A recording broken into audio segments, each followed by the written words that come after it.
Bonsoir à toutes et à tous, il est 22 heures et nous sommes le dimanche 13 avril 2025. Bienvenue dans cette édition de votre journal de la soirée. Au sommaire ce soir,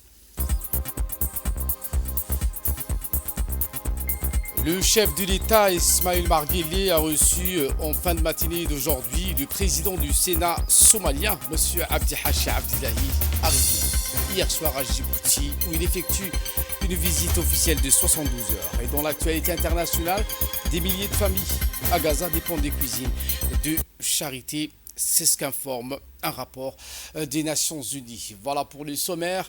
Merci si vous nous rejoignez sur Télé Djibouti. Nous entamons cette édition avec cette réception au Palais de la République du président du Sénat somalien. Le président Guelleh l'a reçu ce dimanche en fin de matinée au Palais de la République. Le président du Sénat somalien, M. Abdi Hachi Abdillahi, arrivé hier soir à Djibouti où il effectue à la tête d'une importante délégation une visite officielle de 72 heures placée sous le signe du renforcement des relations d'amitié et de coopération entre les deux pays et les deux peuples. L'audience entre le président Guelleh et l'officiel somalien de haut rang a servi tout d'abord de cadre d'échange sur l'état d'avancement des projets de coopération en cours entre les deux nations sœurs aux liens intarissables forgés par l'histoire, la proximité géographique et la communauté de valeurs, de culture et de langues.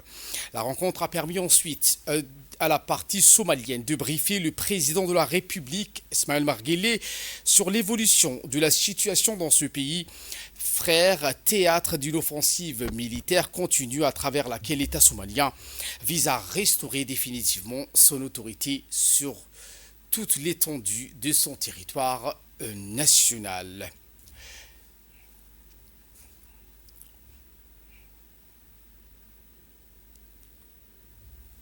Et dans une réaction faite à la presse à l'issue de cet entretien avec le président de la République, le président du Sénat somalien a d'ailleurs salué l'appui substantiel et multiforme que Djibouti apporte continuellement à la paix et à la reconstruction de la Somalie. Le président Guelleh et le peuple de Djibouti à travers la conférence de réconciliation d'Arta à l'origine de la renaissance d'espoir quant à la possibilité de refonder un État somalien, a fait remarquer M. Abdi Hachi, réitérant les remerciements de son pays à l'égard de la nation djiboutienne. Dans le même sillage, le président de l'Assemblée nationale, M. Dileta Mohamed Dileta, qui a pris part à cette audience aux côtés du président du Sénat somalien, a indiqué que la modernisation du droit est un levier indispensable pour renforcer le lien de coopération entre Djibouti et la Somalie. Écoutons M. Dileta Mohamed Dileta, président de l'Assemblée nationale. Très enchanté de recevoir mon frère. Vous savez qu'il y a 2 mois, j'étais en visite officielle en Somalie. Le président du Parlement, le président du Sénat, tous m'ont accueilli comme frère, avec par la particularité des relations que nous avons entre nos 2 pays. Nous sommes 2 pays frères. Vous ne pouvez pas savoir la chaleur de l'accueil qui m'avait été réservé. Aujourd'hui, ce que nous sommes en train de faire, vraiment, c'est peu par rapport à ça. Mais nous sommes tous mobilisés, moi et mes collègues, de tous les bureaux de l'Assemblée, les membres de groupes d'amitié, nous sommes tous mobilisés pour que leur séjour se passe dans de bonnes conditions. Et les discussions que le président du Parlement a eues avec le président Ismaël Marguerite a été vraiment très enrichissant, surtout été animé des souvenirs de ces périodes à Arta. Et nous sommes flattés, nous sommes très contents. Il va poursuivre demain sa visite à Arta pour qu'il puisse un peu s'inspirer de l'histoire, de se rappeler un peu de ce moment agréable qu'ils ont vécu dans cette période, dans cet endroit qui est aujourd'hui devenu le symbole de la renaissance de la Somalie. Sous la présidence du Premier ministre Abdelkader Mohamed s'est tenue ce jour une réunion du Comité national d'organisation de la conférence de haut niveau sur les opportunités de la ZLECAf à travers les zones économiques spéciales. La rencontre stratégique s'inscrit dans cette perspective de cette conférence prévue le 21 et 22 avril prochain à Djibouti, organisée en partenariat avec le secrétariat de la zone de libre-échange continentale africaine, la ZLECAf. Un contexte stratégique et un rôle moteur assumé par Djibouti en tant que membre fondateur de la ZLECAf, initiative continentale ratifiée à ce jour par 49 pays africains et qui entend jouer un rôle moteur dans l'opérationnalisation de cette zone qui ambitionne de constituer un marché commun africain de plus de 1,3 milliard de consommateurs. Dans un contexte économique mondial de plus en plus marqué par la montée des mesures protectionnistes, notamment les taxes douanières imposées par certaines puissances comme les États-Unis, la ZLECAf représente une alternative stratégique pour renforcer l'autonomie commerciale du continent. Et voilà qu'il nous ramène de parler de cette visite du président du Sénat somalien auprès de son homologue djiboutien, le président de l'Assemblée nationale, M. Dileita Mohamed Dileita. C'était donc lors d'un atelier à la tête d'une délégation d'institutions parlementaires, une rencontre qui a eu lieu en présence de la première vice-présidente Safia El Medjibril, le secrétaire du bureau, l'honorable député et le questeur Ibrahim Abdou, le secrétaire général de la présidence, était également présent à cet atelier.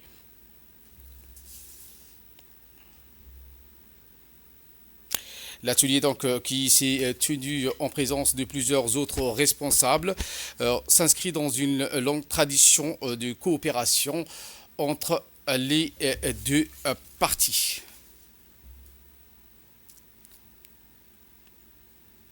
Jour après jour, nous sommes employés à améliorer et à davantage perfectionner notre plateforme IJO que nous avons lancée donc en octobre 2023. Cette plateforme, elle a été conçue, elle a été développée par des Djiboutiens et par des Djiboutiennes.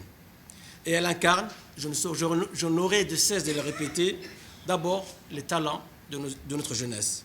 Elle incarne aussi notre volonté de moderniser l'accès au droit, tout en préservant notre héritage juridique. Dès le lancement de cette plateforme, nous avions donc pour vocation première la sauvegarde et la valorisation de notre patrimoine réglementaire. Et cet engagement s'est traduit par la numérisation exhaustive de l'ensemble de nos textes de loi, de l'ensemble de nos décrets, de l'ensemble de nos arrêtés, de l'ensemble de nos décisions, depuis la première parution du journal officiel, c'est-à-dire le 8 février 1900, jusqu'à nos jours. Et donc, cette avancée que nous avons pu réaliser, elle est d'abord le fruit de l'engagement constant de son Excellence, le Président de la République, Ismaël Omar Guelleh, qui n'a de cesse d'œuvrer pour la préservation de notre patrimoine et qui nous rappelle constamment à notre devoir de mémoire. Une société sans archives, dit-il, c'est une société sans mémoire. Donc cet engagement, c'est aussi son engagement constant dans le renforcement de notre capital humain, dans la formation, dans l'éducation et dans la valorisation des talents de notre jeunesse. Et aujourd'hui, c'est pour ça que je l'ai souligné autour de cette table, nous n'avons uniquement qu'une expertise nationale. Nous n'avons aucun étranger qui est présent ici qui va nous expliquer comment nous devons œuvrer pour changer notre monde. Et pour sa part, le président de l'Assemblée nationale a indiqué qu'il faut donc répondre aux attentes des citoyens. Ceci est un levier indispensable. Il a souligné que les mutations actuelles exigent une réflexion approfondie et collective pour préserver les valeurs fondamentales tout en embrassant l'innovation technologique. Écoutons le président de l'Assemblée nationale lors de cet atelier. Cette préoccupation est également partagée par les législateurs qui s'engagent à garantir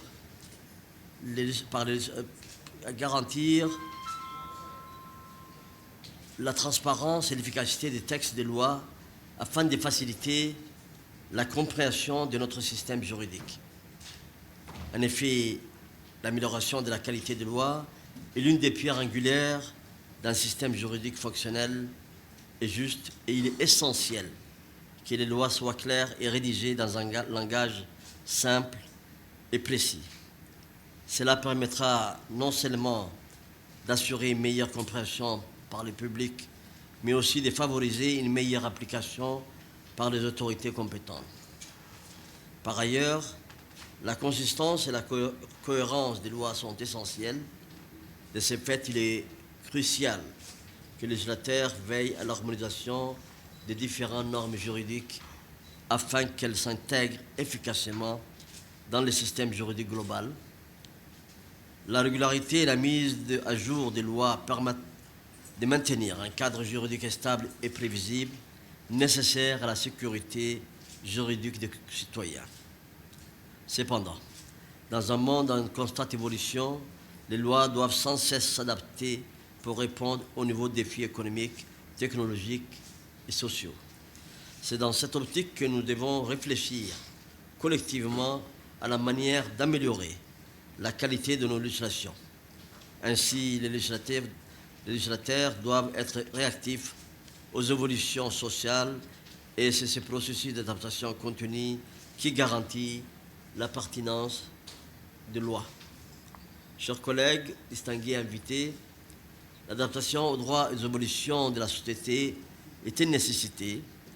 Les avancées technologiques, telles que l'usage de l'intelligence artificielle, exigent de repenser certaines règles et de créer un cadre législatif adapté. Le droit doit être un outil vivant, capable de répondre à de nouvelles problématiques sans perdre de vue ses principaux fondamentaux. Le ministère de la Santé et l'Organisation mondiale de la santé, l'OMS, ont célébré aujourd'hui la journée mondiale de la santé sous le thème « Une bonne santé à la naissance pour un avenir plein d'espoir ». Cet événement majeur marque également le lancement officiel de la campagne nationale de vaccination contre la poliomyélite, une mobilisation d'envergure en faveur de la santé infantile. Un événement qui a été présidé par le ministre de la Santé, Dr Ahmed Roubla Abdili, et ce en présence des membres du gouvernement, notamment la ministre de la Femme et de la Famille, le ministre du Travail, Omar Saïd, le ministre du Budget, des responsables du ministère de la Santé, le directeur général de l'ANPH et des partenaires techniques et financiers. Cet événement s'est tenu en présence de plusieurs autres personnalités ou dans un contexte où la santé maternelle, néonatale et infantile reste une priorité. La représentante de l'OMS à Djibouti donc a rappelé en ce sens que la célébration de 40 ans de partenariat actif entre l'OMS et le gouvernement de Djibouti est la poursuite d'un engagement commun pour garantir à chaque enfant un départ sain dans la vie. Quand une femme peut accoucher sans peur, quand un enfant peut grandir sans maladie, quand une femme peut se soigner sans se ruiner, c'est là où commence un avenir porteur d'espoir, a déclaré la représentante lors de son allocution. Djibouti peut se targuer d'avoir réduit à de 68% la mortalité maternelle depuis les années 2000 grâce à des politiques de santé inclusives, au renforcement des soins prénatals, à l'amélioration et à l'accès des services essentiels.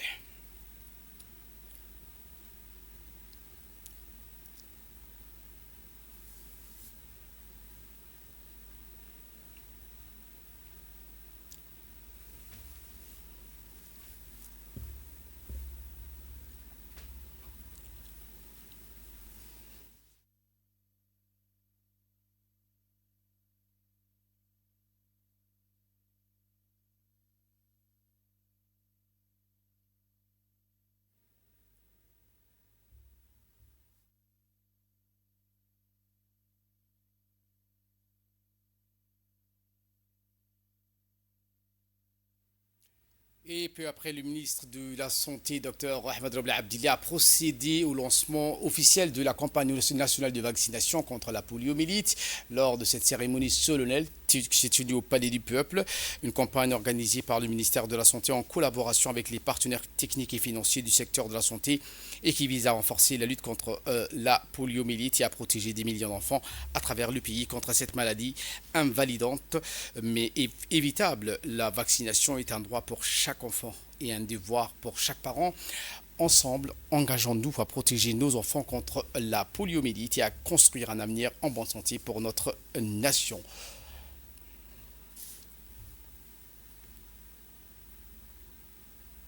Écoutons à présent donc les coordinateurs du système des Nations Unies et la responsable de l'OMS.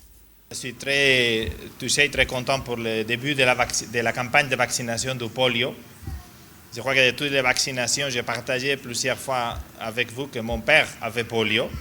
La vaccine est arrivée 2 années après en Espagne, après que mon père a pris le polio, et j'ai vu l'impact dans toute une vie d'un enfant qui prend le polio quand il est petit. Donc, écoutez aujourd'hui qu'il y a 128 000 enfants de Djibouti qui avec un petit vaccin très vite, on va éviter qu'il va prendre le polio le reste de sa vie. Ça, c'est de très bonnes nouvelles. Et je suis content, félicitations pour la campagne. Et peut-être une salutation spéciale à toutes les équipes du ministère de la Santé. Et je sais qu'elles sont accompagnées par des collègues des Nations Unies qui sont maintenant sur le terrain, dans les villages, à vacciner tous ces 128 000 enfants. Merci beaucoup aux équipes de vaccination. Aujourd'hui, on célèbre aussi le jour de la santé. La santé, c'est les ODD 3. Rappelez, les premières, c'est éradiquer la pauvreté extrême. Le deuxième, c'est Femmes zéro. Les 3, c'est la santé. Et vraiment, quand on veut mesurer le développement d'un pays, on peut voir pour la santé et l'éducation publique et combien de personnes qu'on peut élever à l'attente de vie, le life expectancy, et combien des années plus qu'on peut vivre et la qualité de la vie de cette année. C'est un honneur de me tenir devant vous aujourd'hui, en cette journée mondiale de la santé 2025, pour célébrer non seulement un thème très important des débuts sains, des avenirs porteurs d'espoir, mais aussi un anniversaire très spécial. Bien que le 7 avril coïncide avec l'anniversaire de fondation de l'OMS, cette année, nous célébrons les 40 ans de l'OMS à Djibouti. Quand une femme peut accoucher sans peur, quand un enfant peut grandir sans maladie et quand une famille peut se soigner sans se ruiner, c'est là où commence un avenir porteur d'espoir. Et c'est là le grand succès de Djibouti. Regardez ce que nous avons accompli ensemble. Depuis l'an 2000, Djibouti a réduit de 68% des décès maternels. Cela signifie des vies de mères gagnées, des bébés qui grandissent au sein de l'amour de leur maman et des familles restées entières.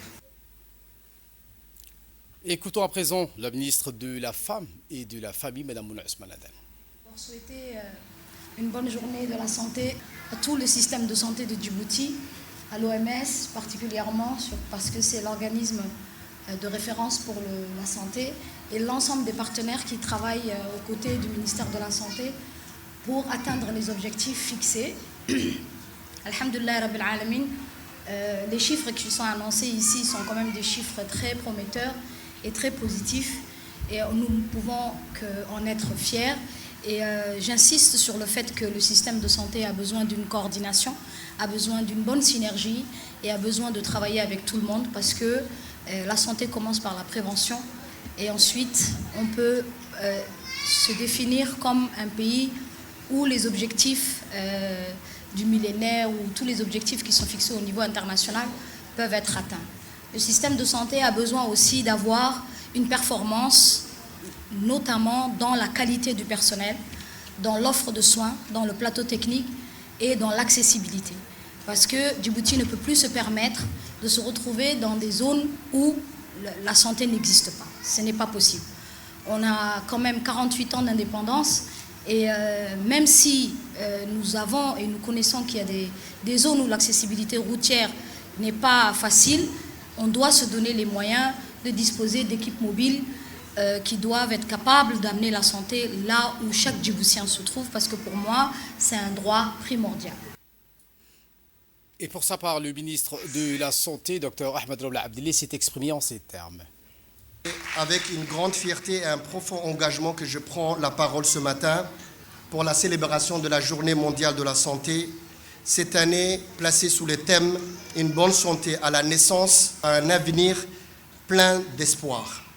Cette journée nous donne l'opportunité de faire le point sur les progrès accomplis dans notre système de santé, mais aussi de rappeler notre ambition collective, à savoir garantir à chaque citoyen un accès équitable à un système de santé de qualité partout sur le territoire djiboutien. Ces dernières années, le gouvernement de la République de Djibouti, avec à sa tête le chef de l'État, Al-Hajj Ismail Omar Guelleh, n'a pas ménagé ses efforts pour un système de santé fort et résilient, pour améliorer la qualité des soins au profit des mères et des enfants, avec pour objectif une baisse durable de taux de mortalité maternelle, néonatale et infanto-juvénile. Je voudrais juste mentionner un rapport qui est sorti il y a un mois, un rapport conjoint entre la Banque mondiale, l'OMS, l'UNICEF, le FNUAP, le rapport Trends in Maternal Mortality Estimated 2000 to 2023. D'après ce rapport, Djibouti a connu une réduction globale de taux de mortalité de 68%. Nous sommes passés de 501 décès pour 1000 femmes en 2000 à 162 pour 1000 femmes en 2023. C'est une grande réussite pour le pays. C'est une réussite également à cause de la vision, de l'engagement et du soutien auprès du ministère de la Santé, auprès du système de santé du chef de l'État, Al-Hajj Ismail Omar Guelleh. Ce dimanche matin, la secrétaire d'État chargée des investissements, Mme Safia Mohamed Ali Gadili, a dans le cadre d'une visite officielle de travail visant donc à renforcer les liens entre le gouvernement et le secteur privé. Elle était accompagnée du directeur général de l'ANPI, M. Madar Obsiye. La visite a débuté avec une présentation des activités de Golden Africa, un acteur majeur dans le domaine de l'agro-industrie à Djibouti. Elle s'est poursuivie avec une visite guidée de l'usine au cours de laquelle la délégation officielle a pu visiter.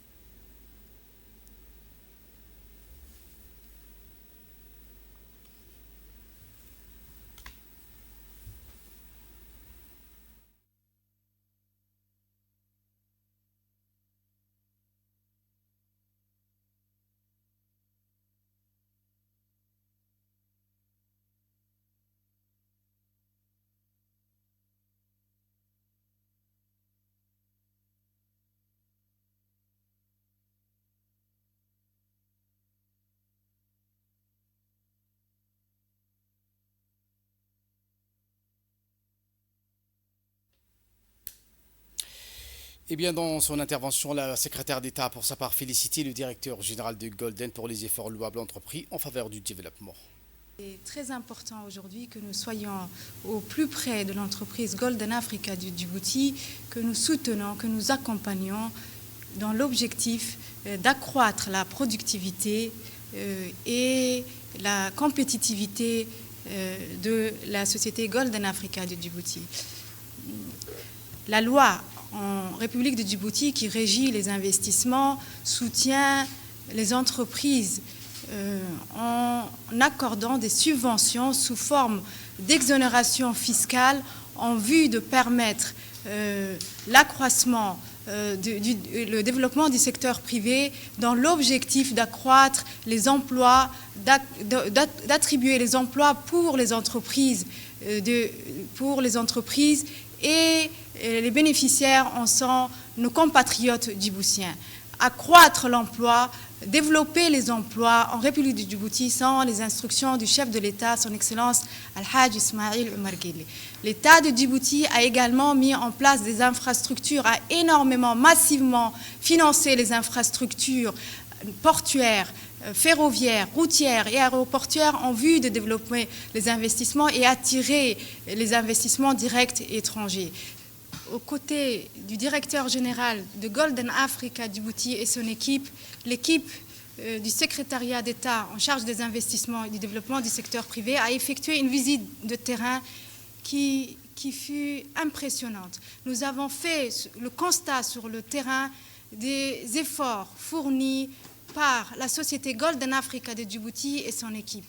C'est une progression fulgurante. C'est un travail qui était programmé sur 10 années, qui a été fait en 5 ans. C'est un accélérateur donné par l'équipe tout entière, la société Golden Africa de Djibouti, en vue de se développer davantage et de satisfaire la demande importante en huile dans la Corne de l'Afrique. C'est un travail que je salue, que je loue et je félicite.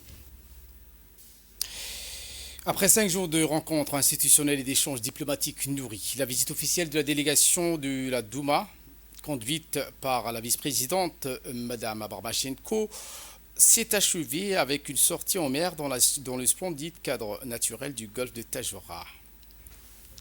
En présence des membres du bureau de l'Assemblée nationale, à bord d'un bateau affrété pour l'occasion par la garde-côte djiboutienne, les membres de cette délégation ont sillonné les eaux du golfe de Tadjoura, découvrant ainsi un patrimoine maritime et naturel d'exception avec un passage remarqué par la Sagalou, localité de la région de Tadjoura. Un moment de détente et de partage qui a ponctué une sortie avec un déjeuner convivial organisé à l'hôtel Gadilé.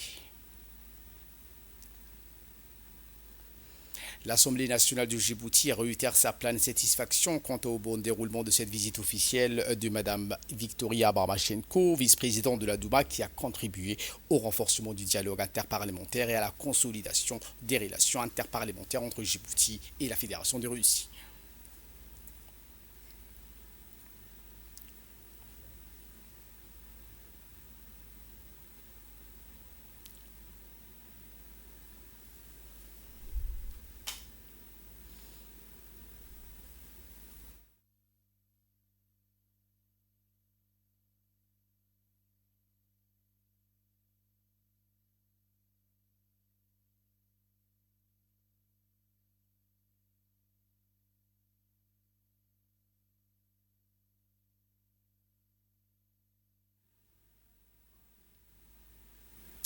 Et notre équipe de reporters ont pu interviewer donc le préfet de la région de Tadjoura, M. Humal Abbas. Nous avons eu l'honneur d'accueillir aujourd'hui la vice-présidente du Douma de la République fédérale de la Russie dans la région de Tadjoura, en particulier au chef-lieu de la ville blanche. Cette cérémonie a été à la hauteur. Elle a été bien accueillie, non seulement au niveau du village de Sagalou, ainsi qu'au port, ainsi qu'à l'hôtel de Gadilé. Nous avons parlé de la relation russo-djiboutienne, en particulier à l'expédition il y a 100 ans, en 1884-82. Et les Russes ont mené une expédition à la ville de Sagalou. Il me semble qu'il y a eu auparavant des visites similaires avec le ministre de l'Éducation nationale de la Fédération de Russie. Et nous avons pu mener cette action en posant des pierres pour pouvoir construire un mausolée pour pouvoir donner sens à cette assise. Et nous référons l'actualité nationale avec cette information qui fait la fierté de la nation avec Ougass qui décroche à Paris lors du marathon l'argent. L'athlète djiboutien Ibrahim Hassan Ougass a réalisé une performance remarquable en se classant deuxième au prestigieux marathon de Paris. C'était aujourd'hui. Grâce à une course maîtrisée de bout en bout, il a su s'imposer et imposer son rythme et démontrer tout son potentiel face à une concurrence du haut niveau. Cette médaille d'argent est bien plus qu'un exploit individuel. Elle symbolise la montée en puissance de l'athlétisme djiboutien sur la scène internationale. Il était entre deux Kenyans. Hassan Ougass, pour cet exploit, les Djiboutiens lui souhaitent encore plus du succès dans la suite de sa carrière et félicitations. Mais dans une nouvelle du monde à Gaza, la crise humanitaire s'aggrave chaque jour, plongeant des milliers et des familles dans la pauvreté et la faim. Des Palestiniens qui font la queue pendant des heures pour recevoir un maigre repas distribué par des cuisines de charité. Voilà pour l'essentiel de ce 22h. Merci à vous de nous avoir suivis et très bonne suite des programmes sur Télé Djibouti.